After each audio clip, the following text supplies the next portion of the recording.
All right, guys, video number 2. We're still on the first question. I hope that you've written down the reasons why you believe that you were created, because this is the number one question. How did I get here?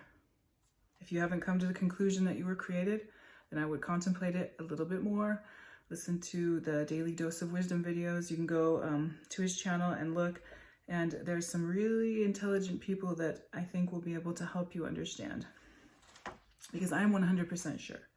I'm not 99.9% sure. I am 100% sure that God created the universe, that he created me, and that he has a plan for me. I have no doubt. It's not 99.9, 99.98. No, I don't have a doubt. I can't live my life with any doubt. If you have doubt, then you don't have confidence. Then you don't have peace. There are so many sources out there that are speaking all kinds of things, and we have to be mature enough to face it and look at it and look at the information and say, well, all right, this is what you're saying, this is what I believe, and come to a conclusion. Come to your conclusion. Okay? With creation, it is so evident, it is so clear. I want to talk about seeds. Think about seeds. How like you have an apple tree and every apple has how many seeds inside of it? And it's a little factory. And when that seed is planted and it has water and sunlight and nourishment, and it has to have certain things though. It can't just grow unless there is another apple tree within a certain distance. It won't grow. I mean, that to me is pretty serious as far as the detail of life. It's not chaotic. Nothing is chaotic. Nothing is random. Everything has certain conditions that need to be met for it to grow and develop. Everything. So saying that chaos ensued and then all this order developed out of chaos is ridiculous notion to me. Think about it. Think about design and how everything works. And you can look at like let's just look at all the animals. Now all animals share certain similarities. Let's talk about mammals, like needing food, water, needing all of their organs to work together. I mean, so there's order. Now there is variety in animals, insects, all of these things, but there are certain similarities which show what? That there had to be a designer. There was something bigger, something smarter, something amazing that created all of this. Think about your own creations, the things that you make, like drawing, or if you like to make furniture, or when you go buy furniture, somebody made these objects, they created. Nothing is just appearing. Like little bunk beds are just not appearing, tables just not appearing. Like it's the product of someone's mind saying, I need something that will help me with this. And you know, we take a lot of things for granted because in this generation there's just so much stuff. I mean, we have created a lot of cool things, but where did we get that trait from? The original creator. So think about this. Continue pondering it, writing it down. I am just trying to help you sort out the thoughts, sort out what is important, that you have to know. This is the first. How did I get here? How did humanity get here? How did animals get here? The trees. How does all of this work? To me, when I think about it, it's fascinating, and I realize there has to be something much bigger, something very intelligent that created such an orderly system. I mean, it's astounding if you think about it. And scientists now are looking at, I mean, you could even just look at a cell and how cells function in our body with the nucleus and mitochondria. And this is not some cosmic accident. This did not just, evolve over billions of years, what are the chances of that happening? Think about it with like probability. I listened to a scientist, it was amazing, talking about DNA, because DNA is like this amazing, it's like coding, like computer coding. Humans created computers and the coding and programs, and it's getting pretty what is that, complex. But DNA, it is extremely complicated, and the way it works and causes the human body to function is astounding. Start thinking about these things. Look into it. Another thing, there's a scripture in Romans, and it says that humans are without excuse, for everyone instinctively, they have been born with something that God gave that knows that there is a creator. What happens to people a lot of times, there's a lot of knowledge and information that comes from outside sources that starts clouding their thinking and or hardening their heart. So our hearts, at the very basic level, know that there is a creator.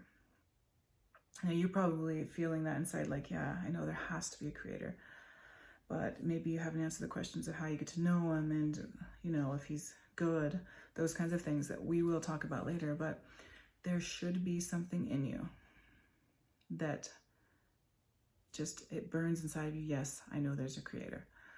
And for people that have been hurt by other people, by churches, by all this stuff, their hearts will get hardened. Like I had a family member who was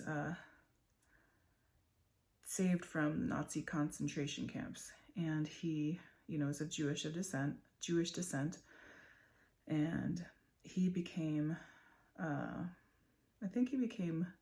he was agnostic for a while, thinking there was a God, but he didn't care, and then he became more like the Buddhist kind of mentality. But because of the horrific things that he experienced, it made him not want to have his religious God affiliation, because that was part of the reason that they were being slaughtered. It's horrible. But people have been hurt, and when they get hurt, they question everything that they believe and think. And there's a lot of people in religion that are they become dictators and very hurtful and controlling, and that was never God's intention. But when this happens, then people harden their hearts towards God. If you've been abused, I had a pretty abusive childhood, it can make you think, well, God's here, then why is he allowing this to happen? Why doesn't he care about me? And that was something that I had to deal with, because I prayed until I was, I believe, like 11 years old or 12. And then I stopped, because I thought, well, I know God's there, but he doesn't care about me. So I became more of an agnostic. I'm not going to serve him because he hasn't done anything to help me. But the fact of the matter is that we have free will, people have free will, and we can hurt each other. And sadly, this world has been corrupted in many ways.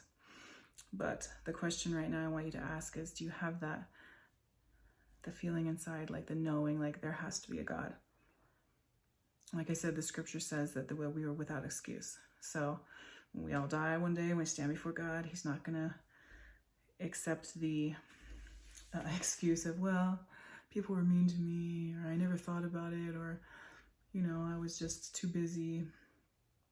There's no excuse. We have to take the time and be sure of what we believe, because we will all one day die and come face to face. And I'm 100% sure. And you might be thinking, well, I don't think you're right. Well, I want you to think about it. Prove me wrong. I'll have conversations with people. I'm not afraid to discuss it, because I'm really certain, and I don't do it like in a cocky kind of obnoxious way, where, seriously, I care about people, and I want you to know. I want you to have peace. I want you to know, like I know, because I've been that person that's alone and hurt and just wondering, why am I on this earth? And just oftentimes wishing that I was dead, and then like, well, I don't want to be dead because then I'm not. And like, I don't know where I'm going to be. I'm going to be in this void, or I certainly wasn't going to be in heaven with the way that I was living, which now I know more about that kind of stuff, and really it's much deeper than that. But I want to teach you. So I am helping you. I'm hoping that I help you by sharing my story and my thoughts with you so that you can answer the important questions yourself. So I'm going to finish with that because we have to go into the other questions, but just food for thought today. Think about it. Think of the seeds, the plants, how there's so much order, and how for life to thrive and to continue to exist, I'm trying to find the word. Everything has to be a certain way. I mean, you have to have certain things in position for things to work. So think about that. There's no chaos that ever turns into order in my life. I've got lots of piles of crap and stuff, and boy, I'd love it if it would organize itself. But it does not. It takes me going in and organizing it, and there's nothing random. Everything is quite specific. So think about these things, and I just want you to know I really care about you. I care about your peace and your happiness. You might ask why. Why would I care? Ever since I was young and God saved my life, I just don't want anyone to feel how hopeless and alone I felt. I was just miserable. If I can help even one person to know their value and their purpose and what happens when you die, it brings me great joy. So I hope you guys have an awesome day.